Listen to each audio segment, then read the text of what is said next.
中国大陆不需要你这个晶片，最重要是这个讯息。第二个，也告诉美国说，你这个科技战你已经到尾声了，你这个最先进的 No.2 的东西我自己有了，不用你我也可以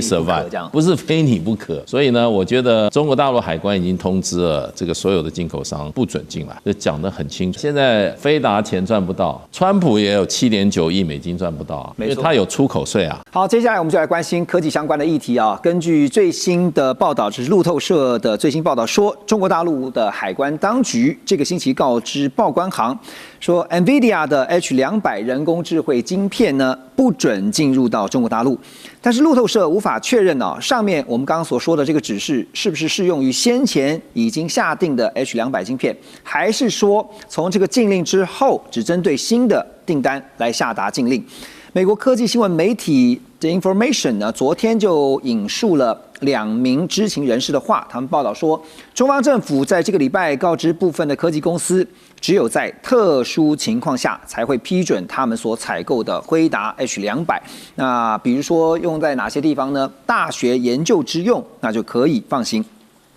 北京先前已经端出了一份这个 H200的用户名单呢，现在却又传出说要禁止 H200进到大陆的决定。大使，您觉得这中间发生了什么样的一个变化？还有这2天有一些分析也看到说，并不是全禁，那它的调控的一个思维是什么？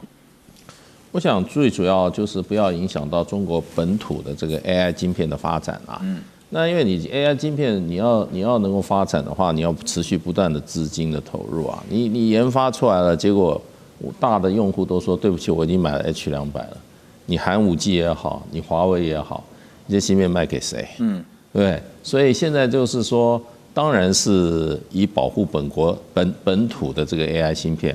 来作为第一考量嘛。那我觉得这个就是说进 H200 晶片，也就是大陆政府很明确释放一个讯号，就是说，你这个 NVIDIA， 你这个 No.2 上面还有一个 Blackwell， 你这个 No.2 啊，我不需要。对，你不要这个时候来搅局，把我这个中国本土晶片发展的这个机会啊，你看我的东西快做出来了，你就把你东西大量放出来，让我的东西没有买家，后继无力。所以我讲最主要是2个讯息，一个就是说，中国大陆不需要你这个晶片，最重要是这个讯息。第二个就是说，也告诉美国说，你这个科技战你已经到尾声了，你这个最先进的No.2 的东西我自己有了，不用你我也可以 survive， 不是非你不可。所以呢，我觉得中国大陆海关已经通知了这个所有的进口商不准进来。对。这讲得很清楚。你觉得跟先前这个辉达不是有提出说要全额先预付，就把之后不是分期的，而是你一次付的这个当做一个谈判手段？那就是说他自己掌握的情报不够精确吧？也大概也没有预计到中国大陆就告诉你就说不能进来了。因为你这个都是库存货啊。对，你这些都是你库存，你销库存，你还跟我要求这个要求呢？你卖别人算了。后来有改口，到时候付定金也可以，付定金也可以，对不对？改了嘛。现在飞达钱赚不到，川普也有7.9亿美金赚不到啊，因为他有出口税啊。美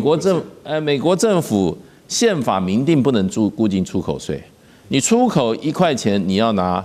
2毛5分给我，这什么政府？不适用于川普。那川普就跟你要啊，对不对 ？AMD 的时候只收了 AMD， 因为它那个是所谓特用，不是通用的，那个也是 AI 晶片，所以他给他收了15%。对，所以我觉得就是说，这个最大的一个讯息，我想让美国的科技界、全世界科技界，大家会很震惊的，就是说，哇 ，H200你不需要，对，那你自己有是不是？那我也不要告诉我有没有，我反正不需要，就表示我不需要嘛。对，不需要就表示自己有能力，自己靠自己嘛。那钱不必要，你美国不必拿翘了。所以我觉得这个对川普，对于这个整个美国科技界应该是一个很大的打击啦。因为美国这个对中国大陆科技在一个芯片上，它两个不可能。第一个让你买不到，先让你买了。过来还有一个让你做不出来，对不对？那你现在让你买得到，结果你不要，意思说你做得出来吗？那你对中国大陆过去所有的晶片设备的这种打压，看起来没奏效啊。对，要不然中国是芯片制造设备自己做出来了，对不对？要不然用各种方式啊，用这个所谓算用不是用所谓的这个算力，而是用运算的方式来解决算力的不足了。反正大陆想出解方了，刚才提到就有解决办法了嘛，就是这样。对，就是这个能源的供应啊，就是说，当你依赖习惯之后呢，突然一下子没有的时候，你会不习惯。可是其实坦白说，你就必须要先想想这个因应解决之道啊。中国大陆的半导体媒体啊，新通社公众号，他们最近也发文，他们分析了说，这次美方松绑 H200到大陆，暗藏着3重算计哈。哪3重呢？第一重就是呢，基于大陆500亿美元规模的 AI 市场，这个饼很大。那透过25%的交易抽成呢，也能够对美国的财政啊，这个有很大的益助。那光是辉达单季度中国区的收入，就可能为美国带来7.5亿美元的红利。第2重算计呢，是为辉达这些企业来纾困，因为先前的出口禁令让这些科技巨擘错失了关键市场。现在开放销售的话，可以挽回一些，至少这个营收上面可能会有一些损失可以补回来。第3呢，是试图用技术供应来麻痹中国大陆企业的自主研发意志，延续美国在晶片领域的话语权。陆老师怎么看新通社这个分析？只有一点他讲的不对，就是纾困替辉达来纾困这个用语比较不恰当了，因为辉达目前是全世界最会赚钱、市值最高的公司，你不能用纾困来形容它，只能说它减少它去年因为55亿美金的那个订单的损失，希望减少损失了，你不能用纾困辉达来作为理由，这个全世界人家没有人听得进去。但其他2个理由也讲的应该是差不多了，尤其是第3个理由。对，第3个理由最好，就是说辉达要用它整个技术供应链，来让大陆的企业的自主研发意识来降低，这一点很重要。刚刚介大使有讲，目前中国大陆在晶片研发，华为跟寒武纪是 Tier 1，就第一间。那么他们还有 GPU 4小龙还有什么木犀啦、穗源啦、天数智新啊、必任科技，尤其木星最近刚挂牌的时候，第一天就上涨700%，不得了。前2个礼拜又挂牌一个摩尔县城，也是一挂牌就上，所以表示中国大陆对 AI 的晶片这个非常的疯狂。那这一部分他们研发也加大力道。那如果辉达的这个 H200就是次高阶的这个晶片能够卖到中国大陆的话，它的确可以让中国大陆在 AI 的供应链方面，就是它整个的生态链上面有取得优势。对，因为我们知道你卖一个晶片，不是只有那个晶片。你要用CUDA那个系统软体才能够操作，你还有那个硬体设备也要配合。那软体、硬体要配合，还要有先进的封装，还有辉达的晶片，你还要跟超高频 HBM 的结合，所以这是一个非常复杂的生态系。那如果辉达能够把这个生态系卖到中国大陆的话，那中国大陆有500亿美金的这个市场在 AI 市场里面，那这是一个多大的市场？那当然辉达不会放弃这市场，他卖过去对他来讲，不只是他在企业营收上有他的获利，不止美国政府可以抽税，那他最主要，他抢占中国 AI 市场的生态系，这是最重要的。所以现在 H200如果因为禁令的关系，那不管是先前的，有没有包括先前的，或者现在之后的，问题就回到了黄仁勋的身上。好，你觉得他会想怎么样来因应呢？我觉得黄仁勋还是会想尽各种办法。以美国合规的方式把他的晶片卖到大陆去。做生意的人永远不会放弃这么大的一个市场，因为 AI 市场的确是除了美国，中国是除了美国以外 AI 最大的市场，而且是2个这个最竞争的市场。那如果辉达的晶片如果能够卖到中国，我相信对辉达是有很注意，而且我们也可以看到，事实上很多的中国的科技业者是透过其他的私下管道去取得。NVIDIA 的，就说虽然没有直接，可是用间接的方式，譬如说透过新加坡还是透过哪里去取得了 NVIDIA，因为 NVIDIA 的晶片目前还是全世界最厉害的，在 AI 里面没有人无人可敌嘛。虽然 AMD 积极追赶，但是目前它还是最领先的，否则它怎么会有市值有4.5兆美金，全世界市值最大的公司？所以黄仁勋又要再发挥他这个长袖善舞的能力要在来说服，唐装特别是要说服川普，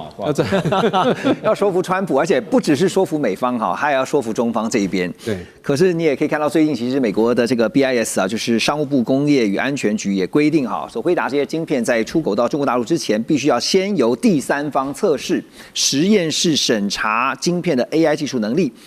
那销往中国大陆的晶片数量呢，也不能够超过辉达给美国客户总量的50%。另外呢，在去年12月啊，其实美国与8个盟友共同推动的这个系和平倡议啊，川普也签署了一项行政命令，宣布建立国家层级的 AI 政策框架，而且表示呢，目的就是要防止中国大陆轻易的在 AI 竞赛中追上美国。半导体跟 AI 研究机构SemiAnalysis 他的分析师就指出呢 ，H200事件反映出了一种仍然在华府内部争论不休的校准式围堵策略。美国在历经了拜登政府那整个围堵之后呢，发现呢其实是无效的哈。但是要如何维持在科技上现在所剩不多的 AI 领先地位？那这次的 H200，大家也认为会是一个观察的重点啊，姜老师。其实我觉得就 AI 的算力来讲，整体的算力来讲，美国目前还是领先中国颇多啦。因为现在有个统计，就是说以 H100等级的算力来讲，美国大概的算力大概是112万颗等效算力，那中国大陆大概23万颗，那欧盟是7.6万颗。所以美国其实在这种大型模型训练啊，或者是比如说更高端的军事上的 AI 等等，它其实还是比中国大陆拥有相当的优势，但是中国大陆掐住了一点，因为比如说你这些军用以后 AI 要军用，它不可能接个电线嘛，它要靠电池，高效的电池，那偏偏高效的电池现在美国被中国大陆掐住，因为美国军方自己都承认了，在目前美军的武器系统当中，有6000种跟电池相关的零组件，蛮依赖中国大陆的。那特别是以后他们在发展的磷酸铁 LFP 这种电池，很不幸，中国大陆市占率99%，关键零组件的产能90%。换句话说，没有错，以后美军可能会有强大的算力，但是当我这些在前线的这些系统需要用电池来确保这个算力的时候，这个电池反而掐在中国大陆手上。那美国虽然是有这些原料，但是因为美国的法规、环保法规，让他没办法开采。然后就算是川普现在想要做，他们估计大概花5年可以建立产能，但是你要像中国大陆一样，那个产业链要出来，时间更久。所以是说，虽然算力部分美国有优势，但是在战场上运用的时候，中国大陆又掐住了它的关键节，而且掐住了正好是那个最重要的关键点。关键节，对，没有想到在这个大机器的当中，那个关键的小螺丝钉，却是能够左右这个机器能否正常运转的重要因素。就是最近在科技业，尤其是产业之间呢，大家议论纷纷的是 H200要进大陆了吗？美国总统川普最近抛出了这个震撼弹，他在 Truth Social 上面呢，他就发文宣布说，批准辉达向中国大陆出售高性能的 AI 晶片 H200，条件是呢，每一笔卖给中国大陆的 H200的交易啊，这美国政府要从中抽趴25%的利润。华尔街日报跟彭博同时指出，这项政策呢是川普在和他的顾问团队进行了好几个礼拜的激烈辩论之后，终于拍板定案。而在辉达这边呢，官网上面就介绍说 ，H200跟 H100 GPU 啊两个相互比较的话，在处理这个 Llama 2 70B 这个等这些大型的语言模型的时候呢，可以把推论效能大幅提升到最高2倍。可见得呢，毫无疑问，它是一款高阶晶片。好，那说到了这个 H200，先前我们讨论好久哈，说这个 H20啊不让进到大陆去，结果呢 H20不卖，而且还是降规的。前后呢，听到了美方这边还讲说，我们就是不卖最好的，我们要卖次好的，还不是次好的，连第4等的，就中国大陆就不买了。现在直冲说要卖最高阶的 H200哈，但解禁的方面是美方，大家就觉得看得一头雾水哈。这个如果从决策思维的角度来切入的话，先请教安阳老师啊，怎么看美方在想什么？我想几个部分哈。第一个 H20版是个阉割再阉割的版本哈，所以说基本上从中国大陆角度来讲它是不划算的一个产品。而 NVIDIA 现在的已经到 Blackwell， 明年还有这个 Rubin， 所以 H200基本上是过去的一个产品。所以从这角度来说，是可以开放的。但是有一个东西非常关键、很有趣的就是说 NVIDIA 因为它为了要跟它的竞争对手在做竞争，它现在未来芯片，因为摩尔定律已经改变。以前摩尔定律是说我在同等的一个成本概念，我每2年我可以把我的效率提升。可是现在因为大家不断在竞争的效果，最后变成新来的芯片，它的 power efficiency 它是更耗电的，然后它事实上它的单位成本是更高的。对，那事实上它的 CP 值是更差的。而因为 power efficiency 更差，所以有一堆的 supply chain 反而因为这样有一个机会，那反而变成说中国买我旧版的产品，而中国的电力的储备是美国的2倍以上，所以美国的公司在不断的在买新的产品，效能更差，电力资源又更差，而中国倒过来，反正 CP 值是比较好的，而就是你挡它，中国有蚂蚁雄兵的方式可以带过去，美国自己的公司也在做转送的工作，或者是中国可以利用中东、新加坡、马来西亚的算力，还可以达到一样的效果。或者是中国公司自己更有 incentive 开发出自己相对克难版的版本来做这个事情，所以挡也挡不掉。对，我最近在听产业的分析有一场论坛上面也特别提到，对于美方从拜登到现在的川普一直采取这个围堵封锁，反而是适得其反，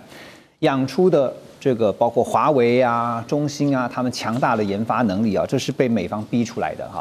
那所以从市场跟研发这2个角度分别再进一步思考的话，因为现在最开心的应该是黄仁勋了。刚才王安老师也特别提到了 H200现在还算新，再过个1年不到，可能又被超越了所以黄仁勋现在想法是什么？赶快就卖吧，是这样。对，而且他还有另外一个危机是这样当年 GPU 打败 CPU 在 AI， 是因为 GPU 它专门在为 AI 在做事情。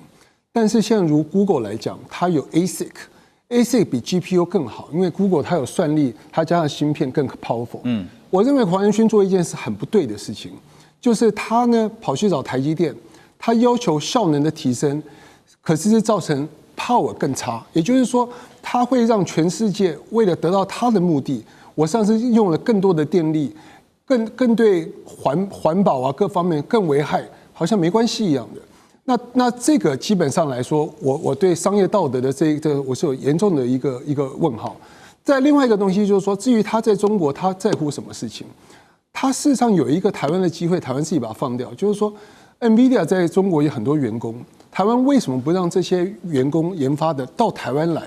反正美国有长臂管辖权，然后在台湾我们可以有高阶的中国最优秀的这些员工在台湾做研发。在同样的事情，台积电走出去了，为什么台湾不能够把 NVIDIA 想做 AI Factory？ 因为 NVIDIA 想要竞争，将来的 CSP 都有自己的 ASIC，NVIDIA 客户是谁？那 NVIDIA 可以把 NVIDIA 到台湾来做 AI Factory， 让我们的传统产业中小企业台积电走出去了，他们承受了关税，让他们可以做转型，他们 AI 化。然后进而把这个变成全世界的中小企业，全世界传统企业都需要靠这个 AI 的这次的 transformation， 用台湾来做这个事情。但是因为 AI 太用电了，所以呢就必须要跟美国买 SMR， 就让 nuclear 这个技术在台湾来，美国的 nuclear 进来，然后呢台湾的 NVIDIA 芯片是从台积电在亚利桑那州生产的，也解决到美国所谓的贸易逆差的问题。对，所以其实整个半导体未来在突破上面呢，其实有2个非常关键的要素，一个就是能源，另外一个就是您刚刚提到的高阶的人才是研发的人才。好，那现在 H200说要让卖到中国大陆去了，路透社就报道说呢，目前包括了像谁呢？阿里巴巴跟字节跳动都已经向辉达提出了采购的需求，而且采购的量还不少这2家中国大陆的科技巨头都有意大量的下单。但是必须仍然要等待北京方面的批准。好，另外呢，也看到了 DeepSeek在今年1月，我们就知道它就推出了成本非常低但是却能够跟矽谷的主流模型竞争的 AI 系统，所以引发了全球高度关注。而 DeepSeek 呢，是由中国大陆的量化基金，就是幻方量化投资的。那有报道指出呢，说幻方量化早在2021年就累积了大约有1万颗这个 NVIDIA 的 GPU， 所以避开了美国从2022之后才对高阶晶片当时候才做了这个出口的禁令所以在被禁止之前早就先买好了。那现在大家在看的是 H200卖到中国大陆去，可是最近我看到这2天有一些分析是说买的到底会是谁？有人说，哎呀，这个民企一定是像刚刚讲到的阿里巴巴跟字节跳动，但是国企恐怕不容易大使怎么看？事实上，中国大陆的这个相关主管单位曾经已经禁掉 H20就是说，尤其是公部门不能买，而且对私部门提出警告，就是它可能有这个泄密的可能。所以这个 H200是不是能够在中国大陆通行无阻现在很多国际媒体都质疑。像 Financial Times 他就很明确的讲，他说事实上中国大陆的主管单位现在正在召集阿里巴巴、腾讯字节跳动来评估一下他们的需求是在哪里，然后再做一个整体的考量。所以呢，这个问题现在好像不是说你要卖，马上你这个市场大门就为你大开，我还不见得买呢。那事实上的话，中国大陆的这个环球报道的这个胡锡进他也说，这个美国卖 H200给中国大陆就是一个阳谋。他说为什么阳谋呢？他说目的是削弱中国本土晶片的发展空间。那当然就是说 H200它的能效，事实上有人说是 H20的6倍它虽然不是第一线的这个GPU， 可是它的能效是比较高的。所以当然市场上一定会有需求，也有很多讲法。有人说，事实上中国大陆很多的这些运算中心算力都已经放在邻近国家，譬如在这个马来西亚那事实上马来西亚它进这个 NVIDIA 的这个芯片是没有问题的。所以事实上的话，很多进到马来西亚晶片也可能将来会进到中国大陆，或者这个运算中心可能就放在境外这是一个选项。另外一方面就变成就是说，对中国大陆的政府来讲的话，公权力来讲，除了安全的考量之外，那当然还是要扶持本土的这些这种就是说 AI 晶片的发展。过去1-2年，中国大陆在晶片的发展上已经有了很初步的成效。华为的升腾910C 910D 更高的都已经出来了。寒武纪今年的股价暴涨，也是因为它的这个相关的这个芯片得到市场的肯定。所以呢，现在中国大陆逐渐摆脱一个就是说AI 晶片必须要非进口晶片不可的一个局面。是，而且呢，本土的这个芯片正在快速的发展。所以现在就是说，对中国大陆的公部门来讲，它可能也会看看这些业者的需求，可是呢，不会完全开放。那我认为会是怎么样呢？就是说如果你非有必要买的话，那你评估出来非有必要买的话，那它会有设一个前提，你不要对美国芯片在不会让你本身对美国的芯片产生长期依赖这个前提，而且呢会妨碍中国本土的这个相关芯片的发展的这个情况之下，你适度购买有前提的，一定会有前提的。所以我认为就变成就是说，很多这些国际媒体也有说，他说其实对美国来讲这是一个开放，看起来好像川普赚了25%，这个出口税可是问题就变成就是说，其实黄仁勋在过去在 H20被美国政府也是川普禁的时候，他过去去说服他们，后来川普就放了 H20的原因是什么？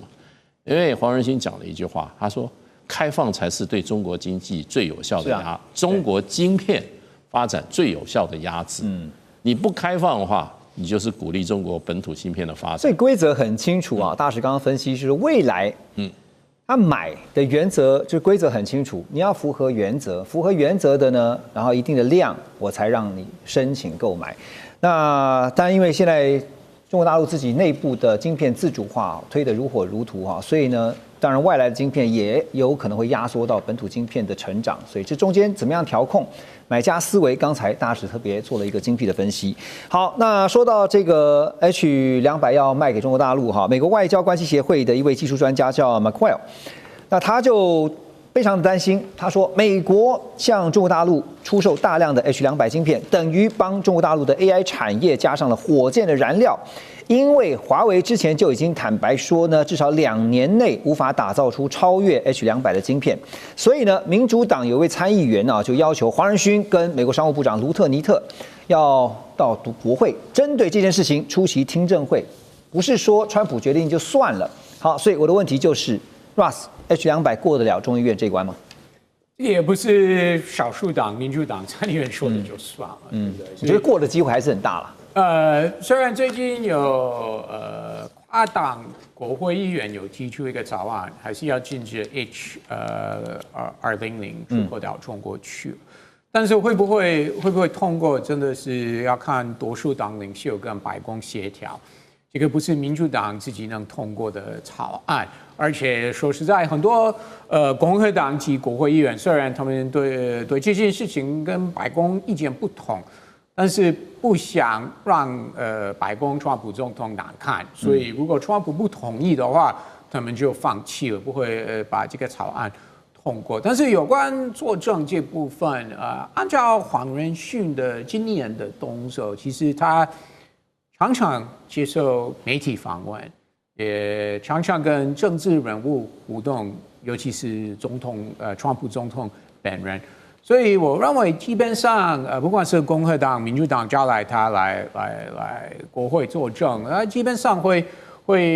接受。为什么呢？因为他从来就像大使刚刚有说了，黄仁勋从来没有怕表达他的立场，而且他的立场也是非常清楚。他觉得最好是让中国依赖我们美国设计的晶片，这个他不是秘密啊，都愿意公开说，而且。其实我觉得这个也是很值得尊重他，因为他有一个立场，他愿意表达。虽然有一些批评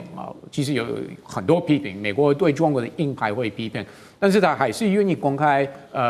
站在他的立场，所以基本上他去国会作证，我觉得他一点不怕。那 Lutnick 不会想去因为他怕被少数党攻击。可想而知的是，黄仁勋在这个听证会上面一定会强调是。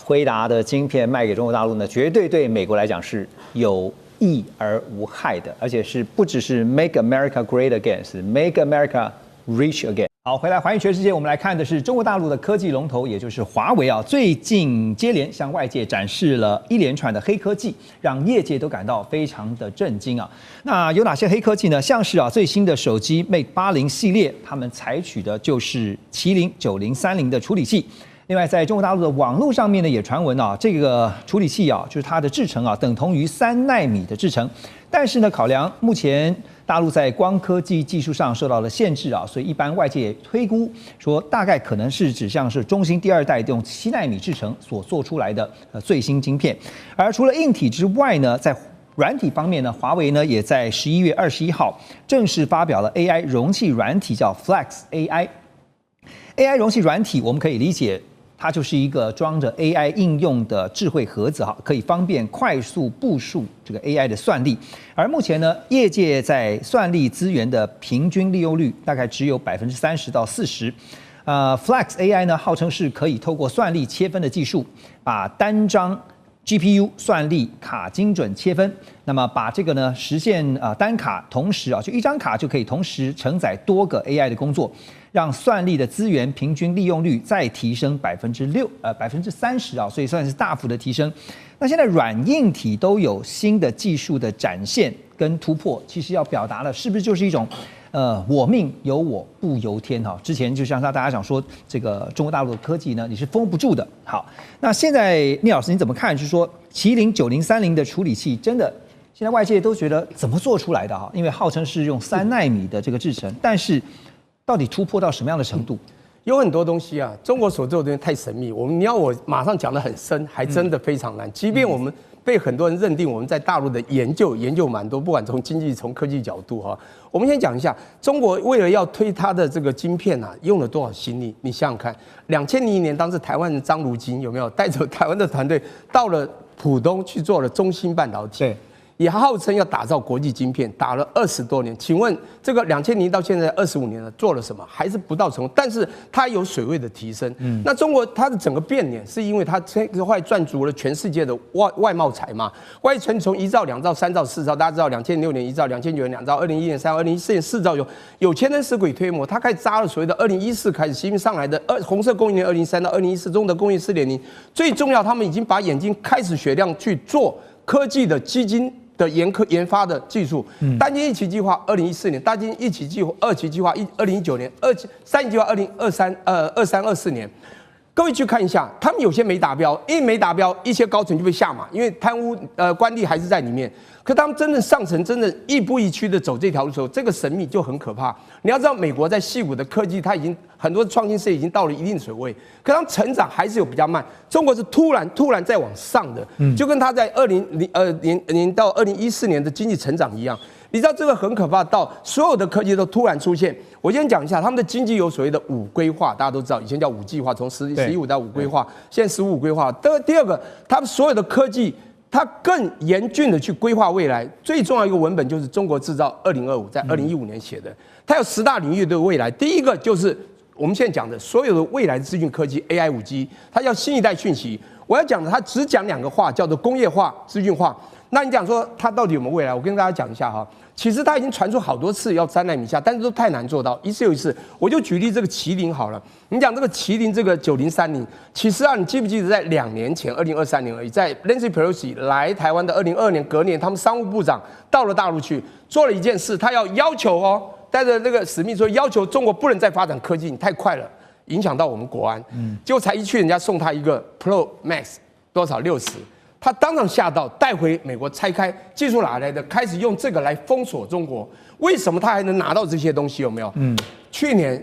Mate 70，这个他配上 Mate 80，所以你告诉我有没有？我认为就是 yes 了啦。它3年进程要快，很快了啦，就不断在突破，不但突破，而且突破到你会吓到。但是这个奈米之争的确是太可怕，因为我们中华民国台湾这个台积电是在1987年啊，张忠谋来的时候1984、85，那时候是2年后才跟人家搞入台湾基础电路，但也好几10年才有今天。而且我们最主要台湾在扎半导体是在1980年代所种的重基，不是它在2014才开始。我们是有那么长的血缘历史，也有这么完整的产业供应链。整个园区的布局，多少学 computer science 的博士，那我们是那个年代读书，我同学学什么都读 computer science 都回来了。对，当然我以前是工学院的啦，我是土木工的工业，我在热血搞 AI 是传统的 AI。我必须说明，中国的这些东西会不断的突破提升，让你吓到。还有我讲最后一个最重要的是，它的供应链结合也会帮你吓到，比如它的软体结合，包括它那个鸿蒙的操作，它跟那个鸿蒙的星河互联，去把它的所谓的鸿蒙的应用智能会做到。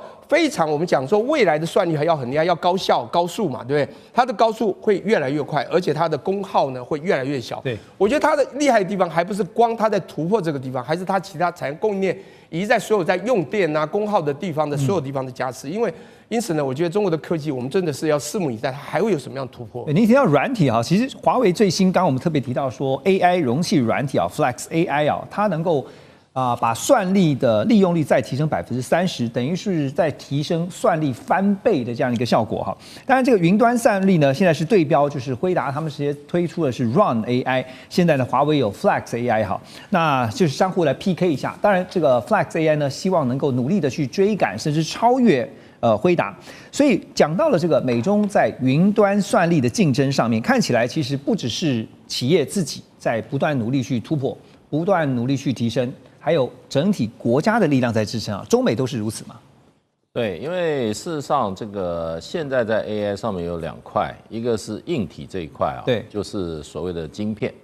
，AI 晶片，那这个是算力啊，代表的算力。那当然，现在麒麟这个升腾9030，它的算力不断在提升，可是跟美国的这个 NVIDIA 的算力啊，还是有一段距离。那另外一个可以解决双方差距的就是算法的问题，也就是这些不管是这种所谓的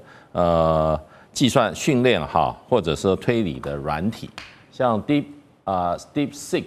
它当时一推出来以后，我记得当时的这个 NVIDIA 的股价跌掉了3000万以上3000亿以上，多当场市值。为什么？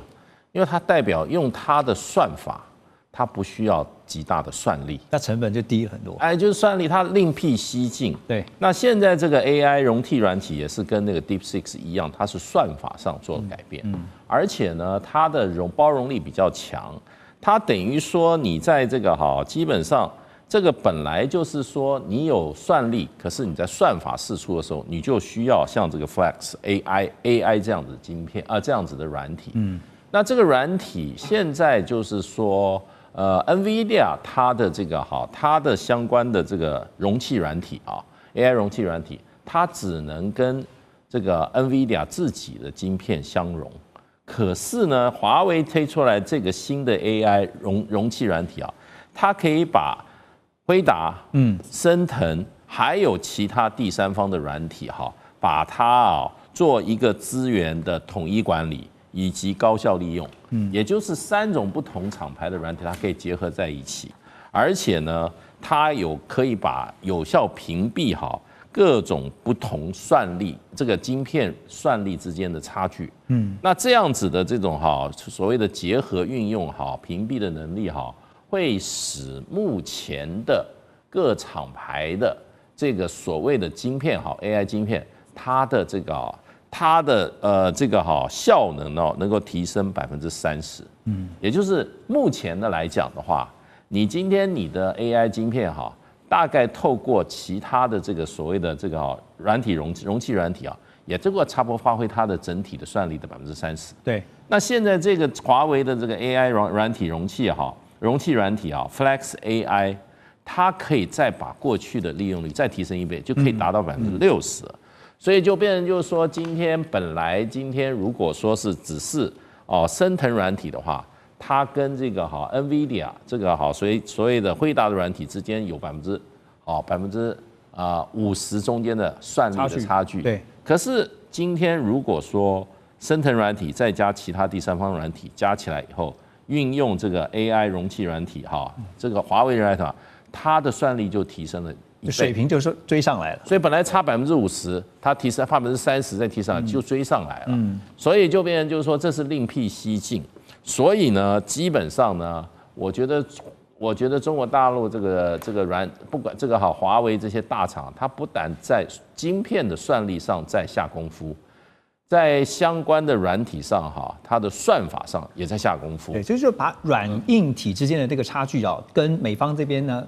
拉到最近，就是刚刚讲说，透过软体的这个设计呢，让统筹跟分配算力，让它变成是算力极大化的一个效率。所以现在美方当然很担心的是科技力呢被中国大陆追上所以呢，现在在美方这边呢，看到彭博11月22号有一个报道，说美国官员正在针对是否允许辉达向中国大陆出售 H200 AI 晶片展开这个初步的讨论。美国商务部也正在审查要不要变更禁止政策，但是强调说这个计划呢还是有可能会变来变去还是有一些调整。那辉达执行长黄仁勋之前就一直在游说川普政府，希望能够暂时暂缓这个限制措施。辉达也表示呢，现在的措施让公司被迫退出全球的最大半导体市场中国大陆。如果 H200 能够获准出口，就会是向大幅松绑美国为了阻止中国大陆的 AI 所设下的贸易限制。好，简单来讲，我要问的是 H200 有可能解禁吗？它要考虑解禁的考量会有哪些？其实H200就像刚刚这个介老师所讲的其实是高阶算力算力的高阶，然后呢也是最新最强的一代然后它是这个全球呢这个在一个高端的 AI 公司呢所必须要的。是。那现在中国因为被管制是没有嘛所以呢，我想 H200呢是美国掌握全球 AI 算力的一个优势所以我们经常听到业界的讲一句话，就是说 AI 呢是这个H200呢是 AI 时代的一个基础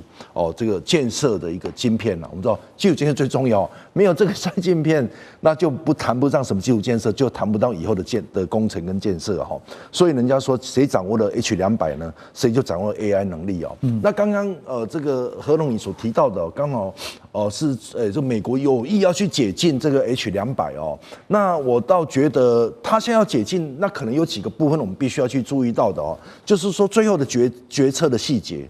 不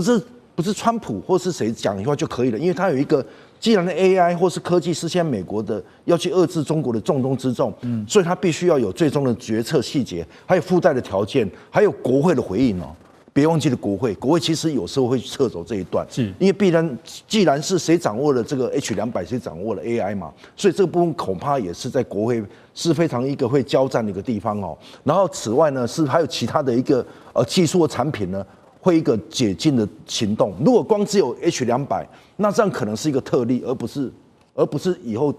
就是一个解禁的一个一连串不尽然哦。对，那当然这个部分呢，是否能够代表它的要不要大幅解禁呢？我觉得有几个部分呢，可能还去观察的哈。那第一个这个只是讲，但是官方呢还没有要承诺解禁哦。那他只是说所有方面有可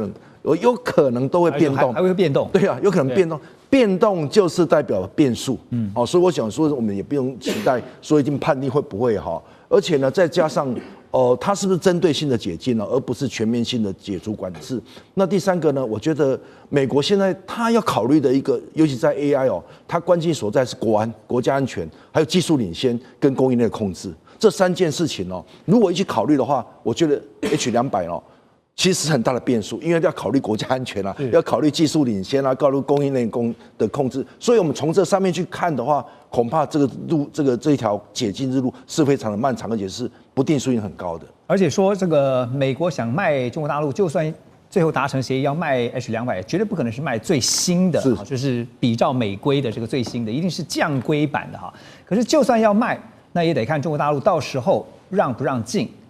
欢迎大家继续回到寰宇全世界。好，我们说中美两强的竞争，未来 AI 尤其是科技方面绝对是重中之重。所以全球都在疯 AI， 但是会不会疯过头了？因为这个 AI 是不是有泡沫化的危机？这几天的全球股市上演了一场像 AI 的大逃杀。辉达市值半个月蒸发了1兆美元，另外像帕兰泰尔还有超微、美超微是全线崩跌。最致命的是45家云端 AI 半导体大厂平均本益比飙到23倍，但是他们的获利只成长了13%，显示股价的上升跟基本面呈现严重脱节的情况。警讯还不止如此。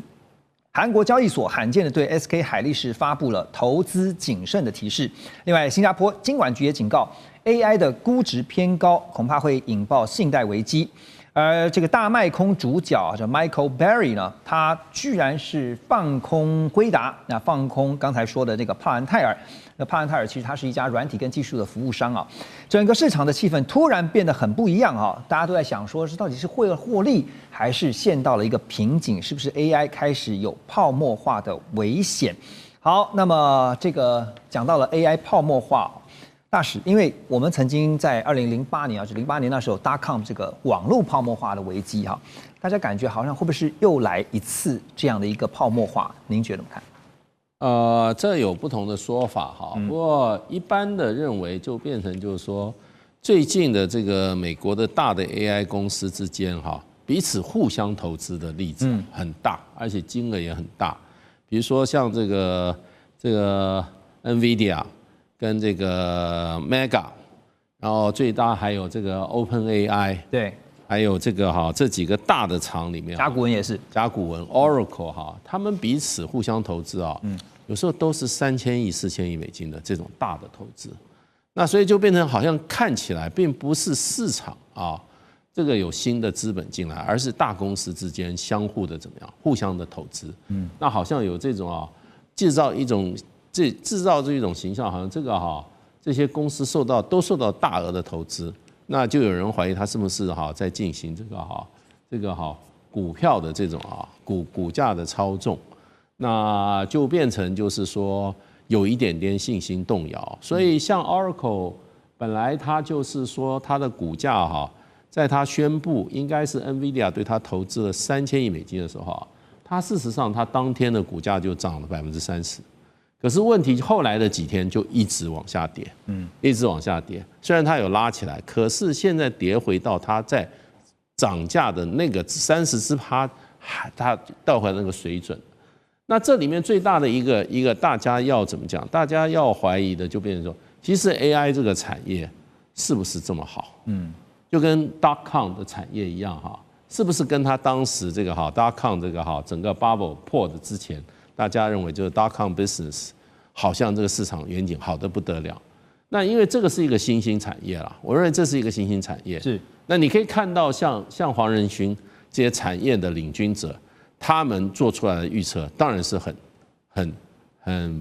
这个远景非常好啊。那未来可以创造多少利润？市场有多大哈？然后他们要多少投资？画一个饼嘛。画一个饼，因为它是高科技的。那也有不同的科学家在场，有不同的意见啦。他说是好，可是并不是想象的那么大。它的应用范围可能也不是在短暂的时间它可以创出这么大的获利，或者有这么大的市场空间。那这个就是说也有这个说法。不过我看最近有一个就是 Goldman Sachs 的一个报告他们认为这个现在的 AI 产业并没有 bubble。他说。为什么呢？他说他去研究了，他认为就是说由这个 Magnificent Seven，也就是 AI 产业里面领军的7个美国的公司，他去调查他们的这个内部的这个所谓的 cash flow 就是说它现金的周转，他发觉还是非常非常的充裕。然后呢，这些公司因为它有很大的现金流。所以他们在进行所谓的自己股票的回购，还有自己股票的这个股利的发送的时候，他说都非常非常的正常，没有任何有这个有 bubble 的迹象，也就是说这个泡沫的迹象。是，所以他们认为这个产业还是充满了活力。那当然就外界的一个比较大的一个就是说。大家比较诟病的就是说，这几个大公司之间相互的投资，相互的投资，而且金额非常的大。那对这一点有产生怀疑。那至于 AI 产业是不是如他们这些主要的这些黄仁勋或者几个这些领军人物，他们所描绘出来这么大的愿景可能要打个问号。有人在怀疑。可是看到美国的这个国家，还有中国大陆几乎都是全力在投入这个 AI 产业，没错，认为是一个下一阶段这个人类的产业的最主要的领军产业的。而且就这个中美两强来讲的话，也是未来在竞争国力上面的一个非常重要的关键关键，这是一个关键产业。那中国大陆也是大量的资本投进去，所以你要光说美国人说这个产业。说那么好，你会怀疑的话，可你看中国大陆好像在作为上跟美国也是一样，全力投入的一个产业。所以我们说，AI 如果是未来的趋势的话，当然现在大家一窝蜂的投资，还是必须要注意到风险特别是债市最近有一些端倪美国银行这个首席策略师他就指出，他说 AI 巨头呢，在这一年拼命的发债包括刚刚我们点到的几个像 Meta 啦、甲骨文啦，甚至是云端巨头等等都在借钱。那问题来了，就是说呢，如果说 AI 这么赚钱的话，为什么大家还要疯狂的来借贷尤其是他们提供了一个数据甲骨文的债务股本比居然是高达500%。那市场也惊爆出呢，像是 Meta、Google 跟微软呢，都在延长设备折旧的年限。那透过这样的方式，希望能够达到美化财报跟获利数字的目标。所以股价高。获利又被垫高，那刚刚提到说，虽然有现金流，可是现金流到底真实的数字、真实的状况是如何大家才会因为这些种种的因素去考量到说，会不会有可能泡沫化呢？现在这还是一个问号，就是既然它是一个趋势，既然大家都要投资，可是为什么 AI 的泡沫现在大家讨论就是从债市端来看，有没有可能会引爆的危机？这部分庄老师是刚刚主持人讲到这个 Oracle 的债务股本高达500%，就相当于这个营运的债务是股东权益的整整5倍，听起来吓死人一般企业应该早就垮了那 AI 很花钱，我打个比方，就好比说在一个富丽堂皇的歌剧院里面上演音乐剧，那观众满坑满谷拍手叫好，就歌剧院老板抱怨说会赔钱，会倒闭。为什么这样呢？因为 AI 啊很花钱，第一个花在硬体设备方面。NVIDIA 的这个晶片啊，单体啊，我们讲到那个 H100，